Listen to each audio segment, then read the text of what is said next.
Alright, so now we come to the auto purge airlock, the transfer chamber actually. Alright, so if it has two doors over here, one on the inside, one on the outside. So to open it, you just have to lift out this handle, and then it slides up like this, and then you just put something in. Alright, so to close it, make sure that this thing is fully seated in before putting back the hanger, the handle.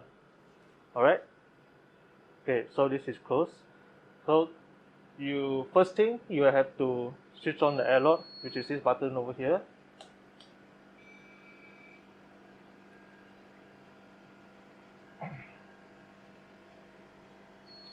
Alright, so first thing you see when you switch on the airlock is that you will see this display is ready. This is a profile number that is active right now.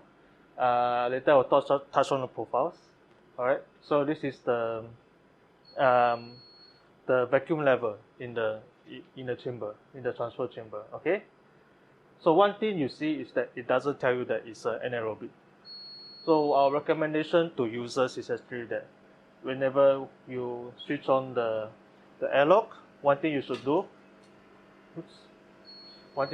is to do an auto purge.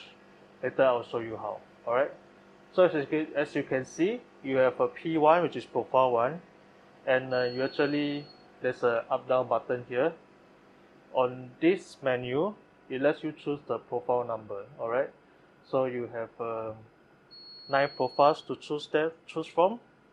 Okay, so each profile you can set the number of cycles of purges that you need. Alright,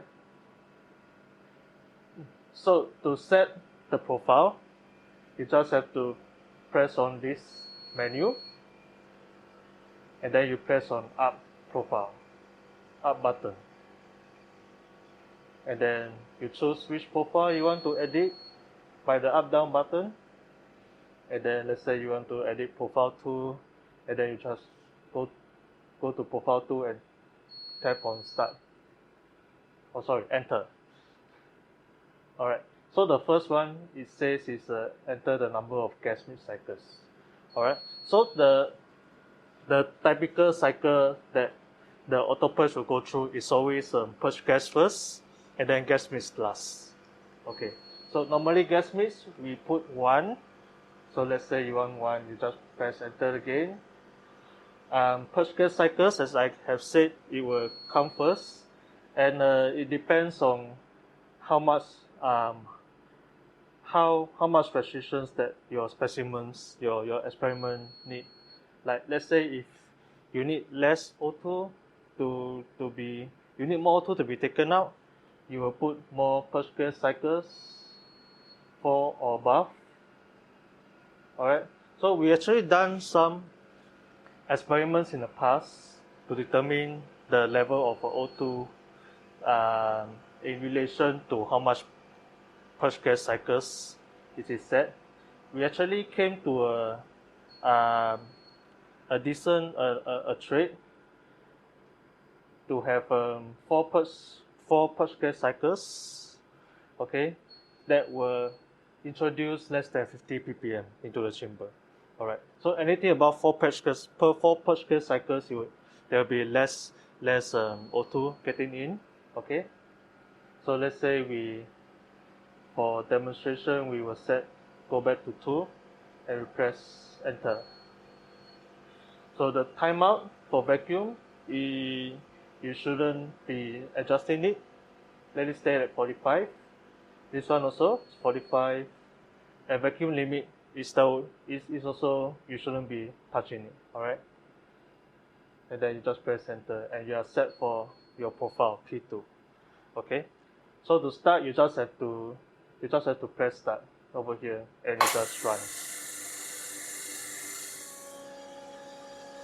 So as you can see, the first ones are always the purge gas, which is the pure N2.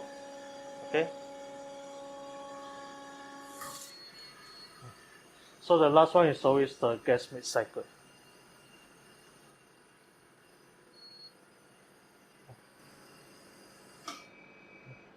Okay, so when it ends, you are ready to open the inner door, and it shows here anaerobic. Alright, so after you've done one set of auto purge, so whenever you open this, the outer door, it will, oops, sorry, the display, you can see it will go back to aerobic. Alright, so if you need to open the inner door again, you have to do an auto purge again. Alright.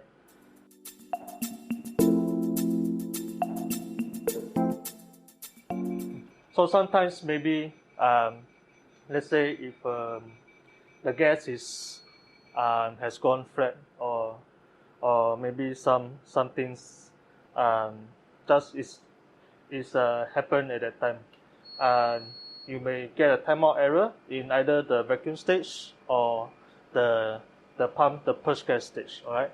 So what should you do? You can try again by switching off and switching on again. Okay, it clears the error. All right, and then you can try again. Okay. All right. So let's say if you see a timeout in the purge gas like this, and then there's, as you can hear, right, there's no more gas going in. So over up to 45 seconds, there will be a timeout error.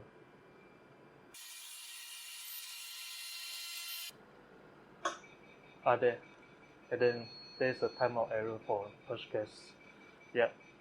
So this is when, let's say you have no more, you have an empty cylinder, and then maybe you were doing something somewhere, like you wasn't um, uh, um, in front of the chamber. Okay. So one thing you should, so in case of this, so one thing you should look at is the cylinder. If it's a supplying gas, maybe it's not switched on, or maybe it's just empty. Okay, and then you just power off, and then power on and try again. All right. So if, let's say, if you still get timeout errors, even though things may seem to be normal, you just contact Precision Technologies. Yeah. Okay.